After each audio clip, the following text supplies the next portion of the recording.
Journal du 6e jour, Agro-Bootcamp, acte 2. Le jour se lève sur l'avant-dernier jour du camp. La sirène Tanguy a retentit plus tôt pour se rattraper dans son retard de la veille. À petits pas, les activités matinales ont été effectuées dans une bonne ambiance. Campagnards et compagnons, voici le sommaire. Une journée plus que chargée. La cuisine, une journée de recyclage. Les toilettes et le rang matinal. Le fameux feu de camp. Une journée plus que chargée. Chargée d'énergie positive, la journée du 9 octobre 2018 a été chargée aussi bien en activité qu'en visite. Les activités du jour étaient la gestion des bioagresseurs, la communication sur l'identité corporative, l'atelier sur la pisciculture, le repiquage des pépinières et la projection du film du festival alimentaire, l'agroécologie dans les oasis de Chénébi. Tour à tour, ces activités se sont succédées au cours de la journée. L'atelier pratique de la gestion des bioagresseurs dirigé par Femi et Soulé a retenu l'attention des campeurs car à travers cet atelier, ils peuvent se passer de l'utilisation des chimiques pour repousser les agresseurs qui ont un rôle dans les chaînes. S'en est suivi la communication d'identité corporative d'une entreprise verte. Au cours de sa communication, Ulrich Azongbe a montré l'importance d'une identité corporative et les différentes identités corporatives relatives à l'entrepreneur, à l'entreprise et à l'entrepreneur. Quant à l'atelier sur la pisciculture, dirigé par l'animateur Damien Martin, elle a été très participative. L'atelier, le repiquage des pépinières a connu son lot de participants qui voulaient découvrir cette technique malgré la tombée de la nuit. Les activités ont pris fin par la projection du film du festival alimentaire, l'agroécologie dans les oasis de Chénébi. Cette projection dirigée par Damien Martin et Tanguy est venue confirmer tout ce que se disait au camp pendant ces 7 jours sur l'agroécologie, le compostage et les semences.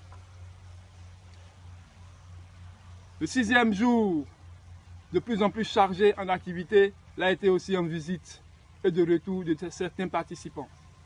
Ces derniers sont au nombre de 20 et sont composés par des partenaires, ONG, journalistes, blogueurs environnementaux, sans oublier les étudiants et porteurs de projets. Une journée de recyclage. Le groupe de cuisine de ce jour aurait-il eu la chance?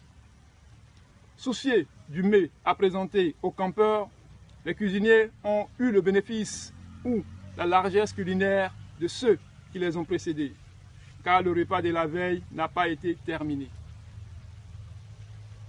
Les cuisiniers du jour, Anani, Hector et Quinta, abandonnés par Clarisse, n'ont plus trop eu de soucis car, dans l'optique de zéro gaspillage, ils ont recyclé les mets restants de la veille pour les proposer aux campeurs.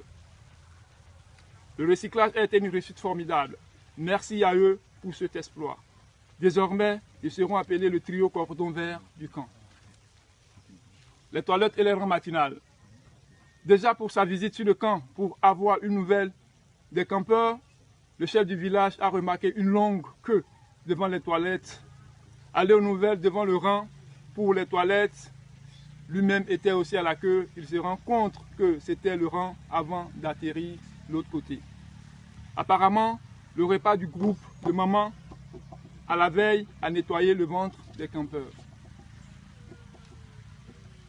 Le fameux feu de camp. Prévu pour permettre aux participants de s'égayer, se divertir après une semaine de formation, le feu de camp a eu lieu. Démarré timidement, après le repas du soir, le feu de camp est monté en intensité après la stimulation nécessaire. Autour du feu, le bal a été ouvert par Maman Zenabou qui trouvait le camp non vivant. À sa suite, nous avons suivi le clash direct entre les rappeurs Ardo et Amiral MC Kaleta, qui ont été accompagnés par HK le Moudiza et Augustin le Zumboli. Après cette entrée en matière, nous avons vu une timide effervescence qui est montée en puissance après que certains aient retrouvé leur couchette. Le grand moment de la soirée a été les démonstrations de Tanguy sous l'effet du Solabi. Nous avons vu les pas de danse d'une génération super excitée, conduite par Léonce, Flores et Jonas, sans oublier Mitterrand, le Togolais. Ces derniers ont mis Tanguy au lit car il ne tenait plus sur ses jambes. La mauvaise note de notre soirée a été le défaut d'une sonorisation adéquate. La soirée a pris fin aux environs de 2 heures. À Gros Bout de Camp, le colibri qui doit être colibré, je vous remercie.